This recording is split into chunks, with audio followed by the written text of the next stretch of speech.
of class 5. How are you, dear students? Here's your maths teacher Amir Haider, and today we are going to solve some questions from exercise 3a.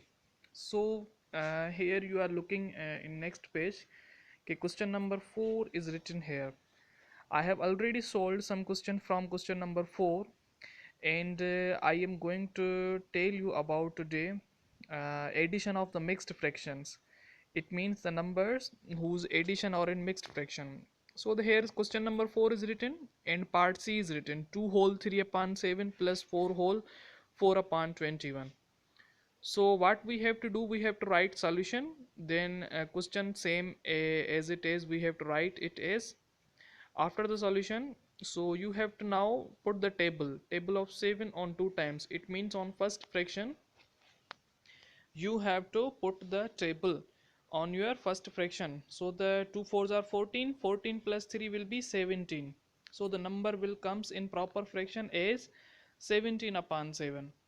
And in next fraction, in addition, 4 multiplied by 21 will be 84, and 84 plus 4 will be 88. So the number comes in front of you is 88 upon 21.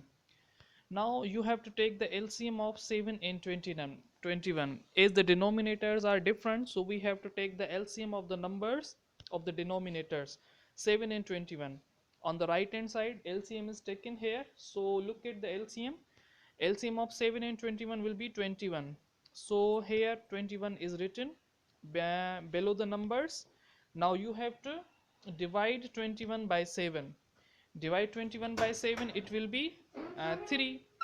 I mean table of 7 on 21 will be 3 times. So 3 multiplied by 17.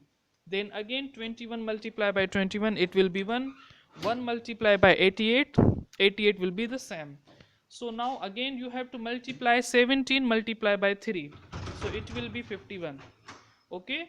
Then 51 plus 88 will be 139 upon 21. So again next question is in front of you. On the same procedure, same way, you have to solve this question.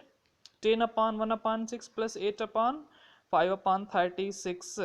Okay, so you have to change mixed fraction into proper fraction. 10 multiplied by 6, it will be 60 plus 1, 61 upon 6. Then again 8 multiplied by 36, it will be 288 plus 5, it will be 293.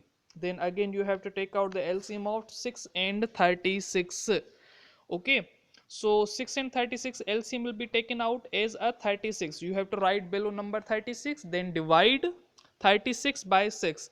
It will be 6. Then 6 multiplied by 61. Then again you have to divide 36 by 36. It will be 1. Then 1 multiplied by 293. It will be same. So again you have to multiply 61 by 6. It will be 366. Okay. Then again you have to multiply by you have to multiply by sorry, not multiplication. Now there is addition. 236 plus 293 is it is 659 upon 36. This is the answer, and your homework is F and H of question number 4. This is the question number 4 of I have solved C and D. Now you have to solve F and H, and you have to put these questions on your fair copies in clear writing. Okay, take care. Allah Hafiz.